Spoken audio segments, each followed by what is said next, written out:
Welcome back to Maker's Journey Workshop. I'm Benjamin Davies, and today we've got a really fun project that we're going to knock out on the forging press. It's actually a straightening press, but I bought it years ago because it's a 75-ton press, and I don't need it for speed. I just love its squishy capabilities. My son recently came up to me, and he's got a teacher that he's really enjoyed over the years who's retiring. And he's asking his teacher, "What are you going to do when you retire?" He says, maybe sit on the porch, smoke a few more cigars." Had a light bulb go off because I'm a cigar smoker, and I thought we can make some stuff for that guy. And so I know not everybody's a cigar smoker, so I wanted to think about how I can make it fun for you at home if you're not. And what we're going to do today is we're going to smush some pure wrought iron underneath here, and then we're going to smush some hot steel underneath here, and we're going to make a little cigar holder and a little ashtray for his teacher. Oh man, that thing's cool.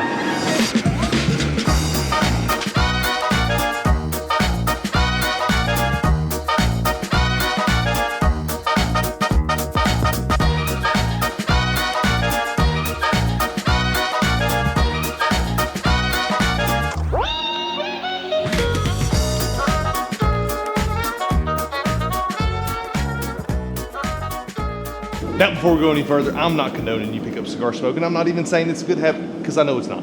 But it's just something that I do, that I enjoy, that requires me to sit and stay still. And I think if you're any kind of entrepreneur, that's really hard to do. So hopefully you can understand that. Having said that, today's video is going to be more about teaching you 2 or 3 different things. First off, we're going to incorporate a hydraulic press. I'm going to talk to you a little bit about a hydraulic press. And secondly, which I think is more exciting, we're going to smush some pure wrought iron. What's really cool about that is we're going to actually get to see visibly the different properties of wrought iron and steel, and I'll explain to you why we moved from wrought iron to steel and how it's a far superior material and just how it changed everything for us just from adding a small little thing.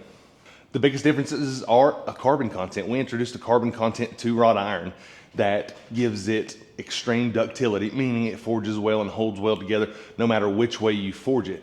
Whereas wrought iron has a real distinct grain structure, and it's very important that you follow that grain structure for your integral layout if you're making something that has to be structurally sound.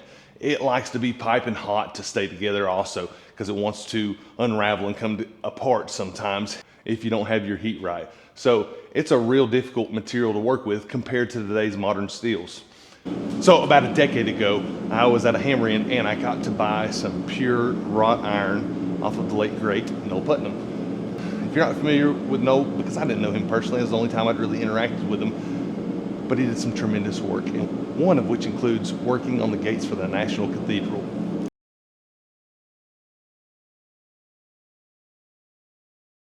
And this was leftover wrought iron that he was selling, and it was premium stuff. Wrought iron, I didn't know until talking to my friend Carson this morning, came in different grades. So for your premium grade, kind of like lumber is the way Carson explained it to me, it would have a lot less silicon grime and stuff in it, and that would get used for your more intricate, your higher end work. And for your lower end wrought iron, you'd use that for like wagon wheels and things. And that's why that stuff seems to be more corrosive and worse off.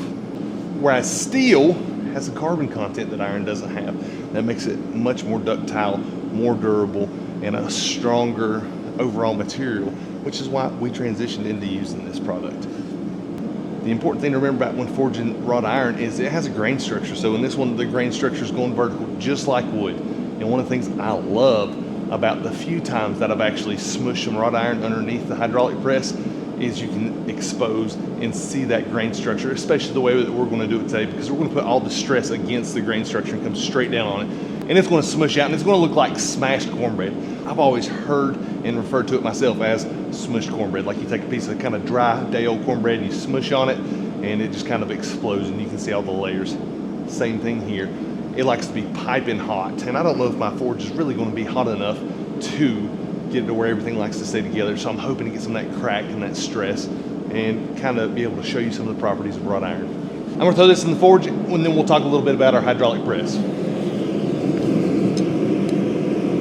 This is actually a straightening press, and I found this on Marketplace probably 4 or 5 years ago.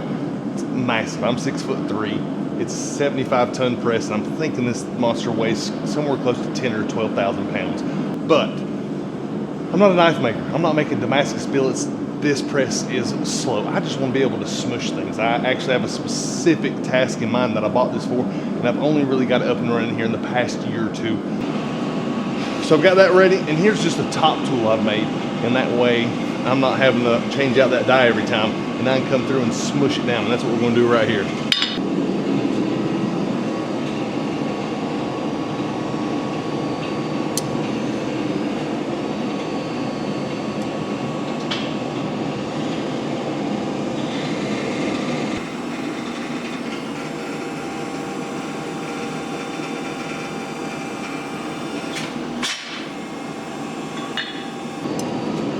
Now, if you look real closely right here, you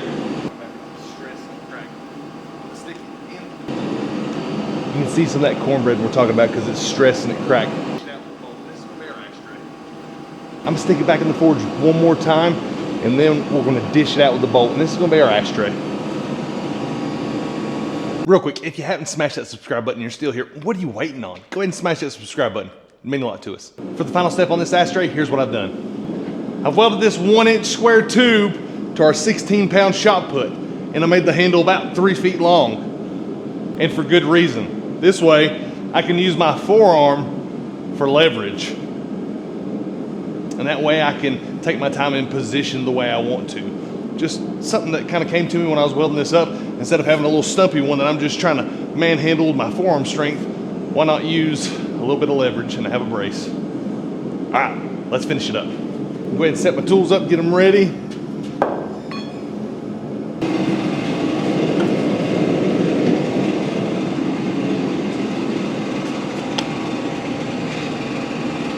Sit those over here. There we go. We'll take our time and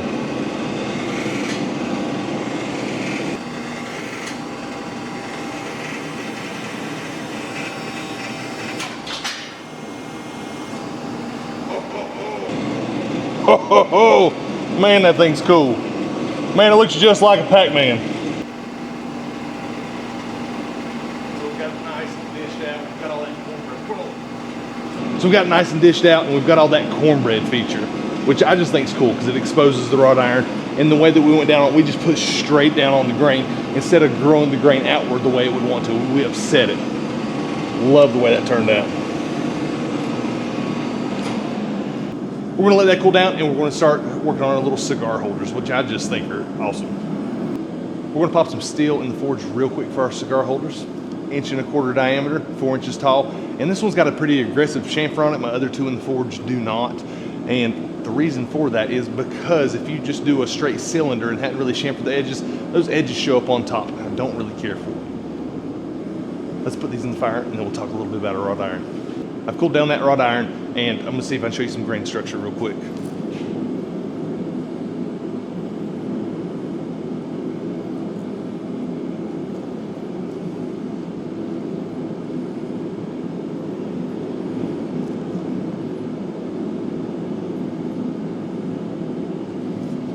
I think that's awesome. The big difference, if you're not getting it so far, is that grain structure.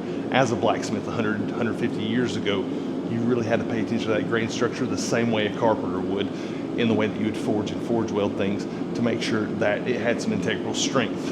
With steel, for the most part, you can move and groove, and we're not really thinking about that nowadays. That's why we have things like CNC plasma tables to where we're cutting things out. We're not as worried about grain structure because adding that carbon content to it made it that much more durable, strong, and ductile. Ductile meaning it forges so much better. All right, let's smush out our cigar holders. All right, just like the bowl we just did, I want to do this in a couple processes too, and that way I can get the best heat and hopefully the best result as possible. Heat's going to be your friend, especially when doing such a drastic upset like this. So the first top tool I'll be using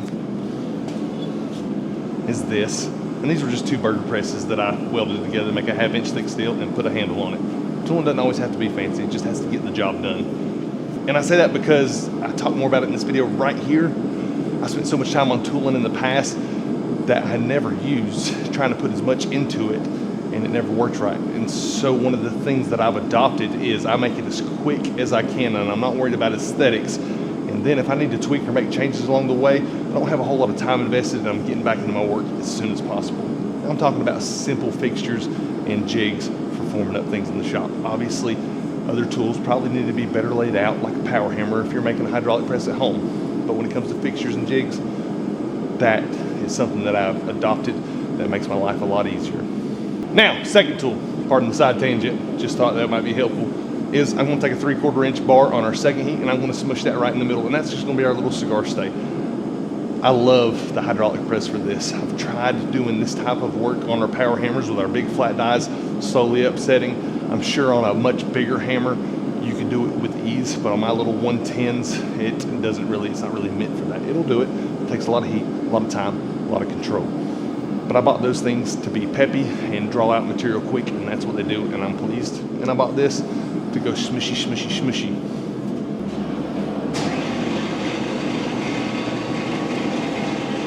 All right, I'm a little off angle, so I'm gonna try to straighten it up a little bit.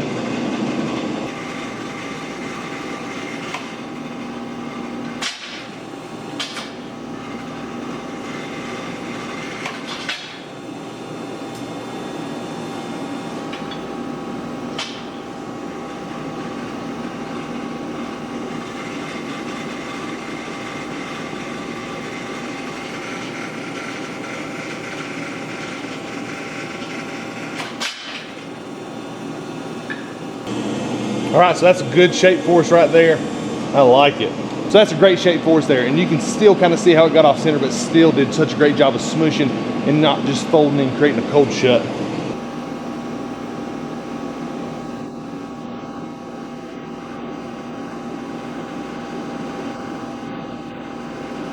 All right, we'll put this back in the fire. We'll come back with our bar and then we'll be done.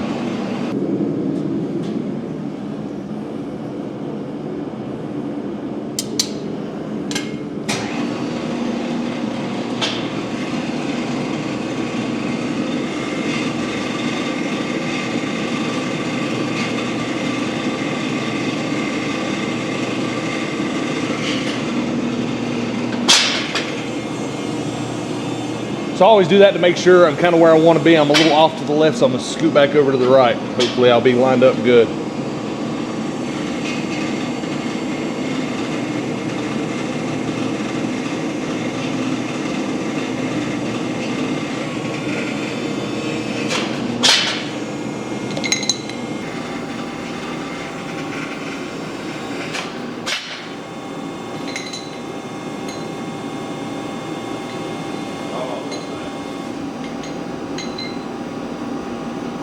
Love that, it turned out awesome.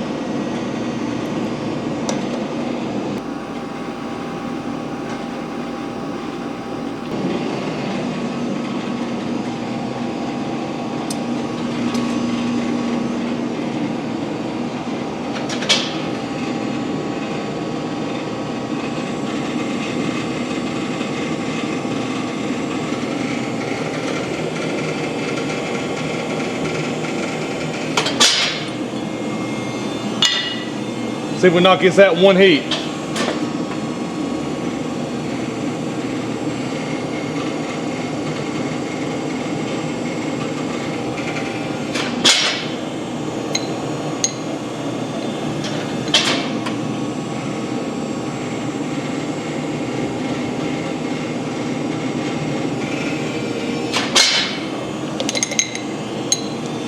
Oh.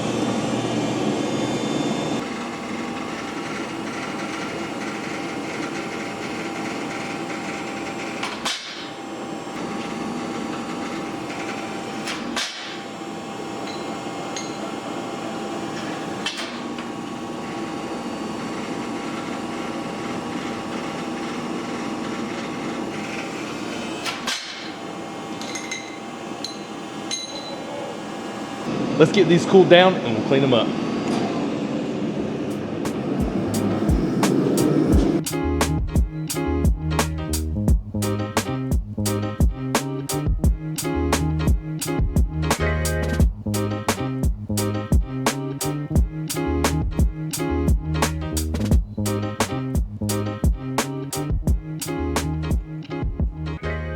I tell you what, forging on the press is one of my favorite things because you can usually get things done pretty quickly, like these little cigar holders, candle holders, there's all kinds of options. It really opens up a world of possibilities for you if you're just one of those blacksmiths still swinging on the anvil with just a hammer. So, man, just something to think about as you're considering your tools. Here shortly, I'm actually going to work on a video of which I think I would rather have first, the power hammer or the press, but I'd love to hear about your comments below before. Here in the next couple weeks, we'll be making a talking video where we talk about the versatility and the options in which I would pick first if I had to start my business again tomorrow, the power hammer or the press. But until then, I'm kind of curious. Which do you think you would have liked to have had first? Which one do you think is going to be more helpful to you? Love to hear about it in the comments. Until next week, I'm Benjamin Davies, and this is Maker's Journey Workshop.